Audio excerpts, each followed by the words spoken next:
Hey everybody, Star 6 Wars 1 here, and welcome to the next video of the month of love and heartbreak.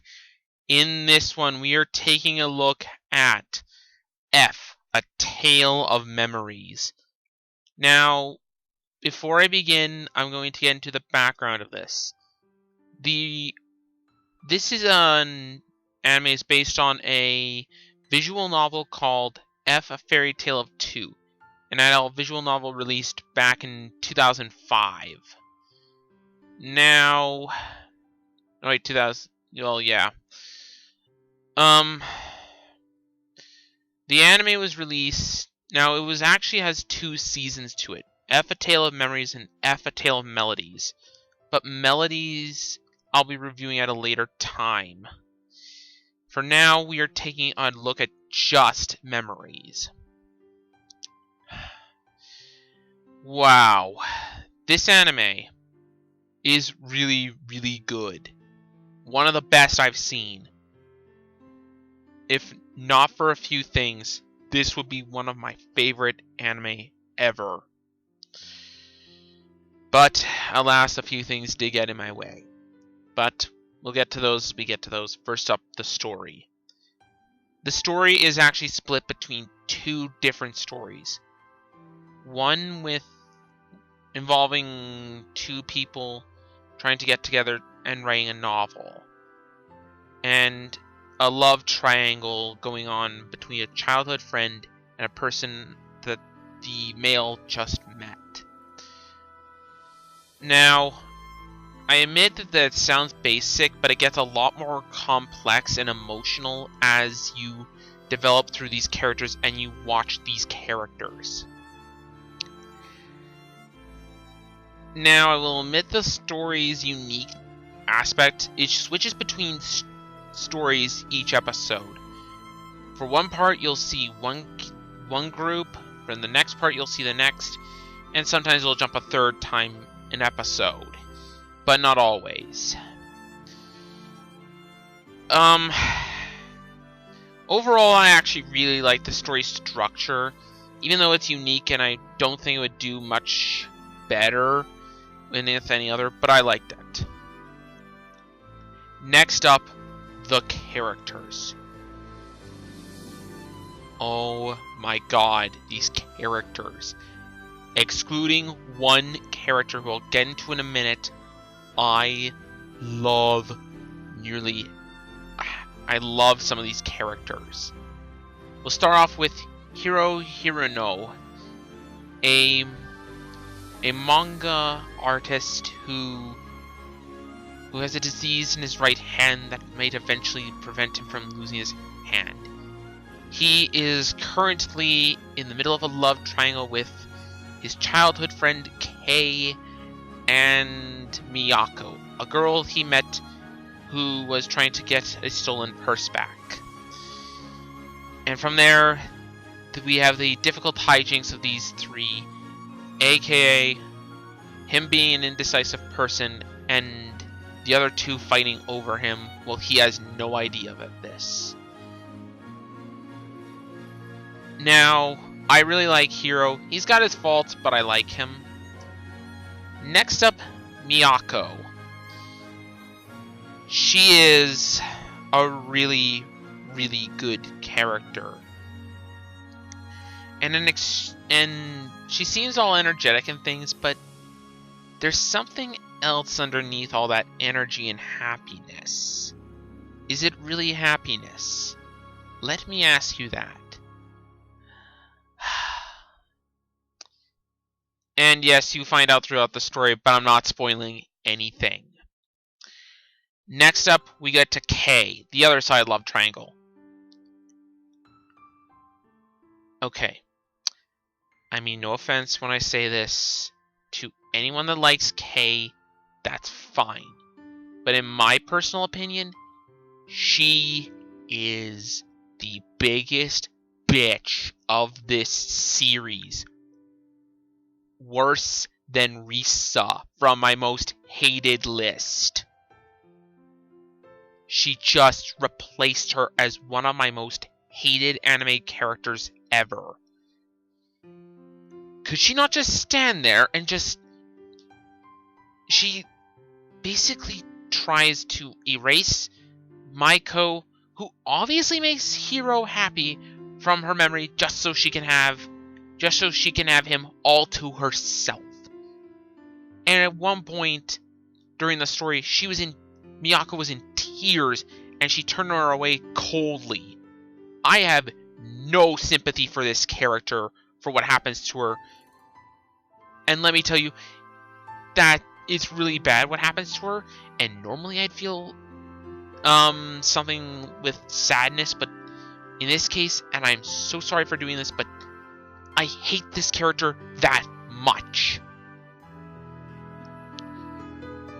Next up, we have Kiosk, who is a film director, or a video recorder. He's a pretty good character, but not much happens with him. So, yeah. Then we get into, in my opinion, the two last characters I want to talk about, and the two that matter the absolute most to me. Renji and Chihiro. I'm gonna be completely serious for a minute here.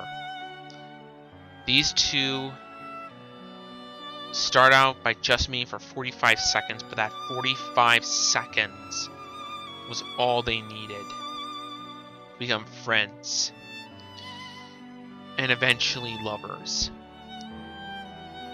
These two story hit very close to home in a different way, and I really felt for these two characters. I've been where these two characters have been before, so I feel for these characters and I attach to them with no regard. I really have, guys. I've not attached to anyone like this in most of anything.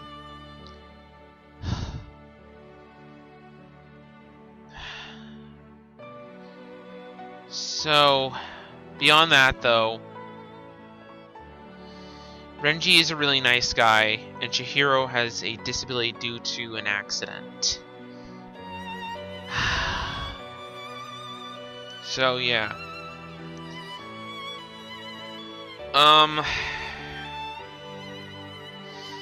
Notable performances of the dub go to 4 people. First up, Greg Aries for his voice for Hiro. And I will say this right now, I know a lot of people don't like Greg Aries. I think this is one of my personal favorite roles he's done.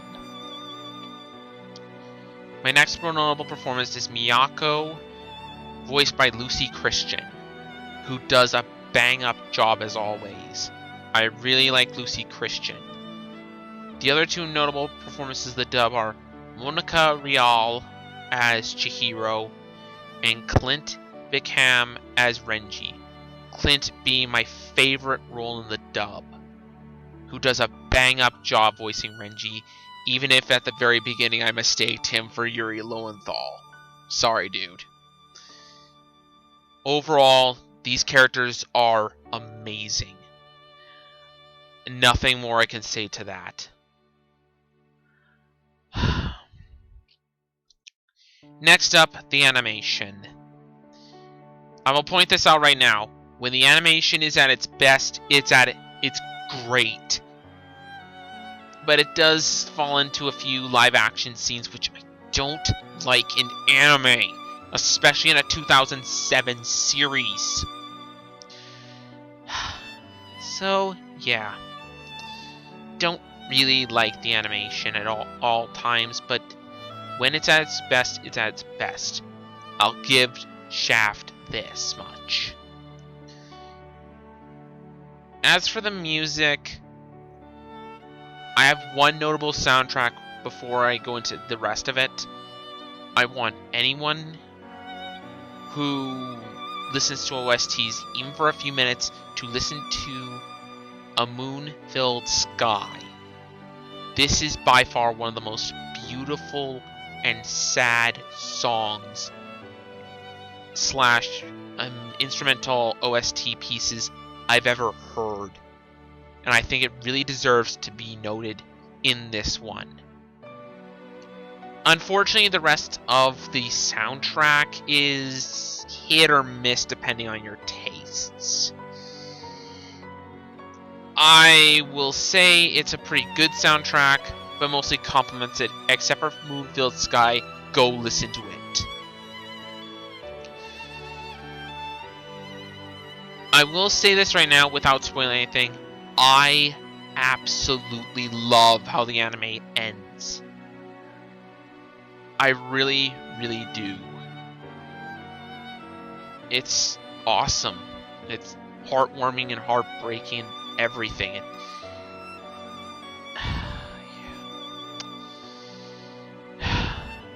Also, the emotional aspect in this. Let me point it into words. This is the second anime to make me physically cry. And before you ask, yes, it was for Chihiro and Renji. I really, really love the emotional aspect of this series. My god, it is one of the most emotional anime I've ever come across. And as you probably already are aware, I have some very personal connections with this. With a lot of these characters, I get their problems. I understand them.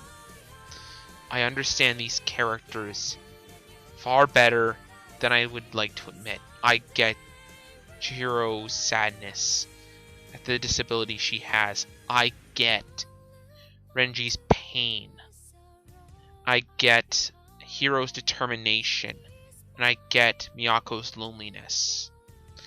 I get all four of these characters, and I personally attach to all four of them. The only real negative, and it's a very big nitpick, I can really say is the anime is admittedly very depressing. Worth it in the end, I believe. But that initial depressing matter could not be ignored. This is a very depressing anime at times. Overall, though, this is a beautiful anime. One of the most heartbreaking and yet heartwarming anime I've ever watched. And something that needs to be seen. And I highly, highly recommend it. And I'm really glad I chose this as my Valentine's Day review. I give F, A Tale of Memories, a 9 out of 10.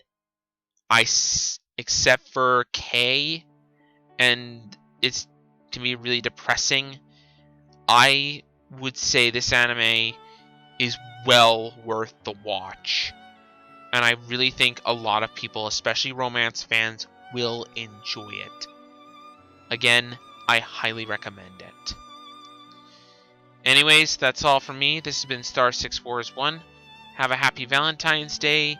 And the next video for the month of love and heartbreak should be out early next week.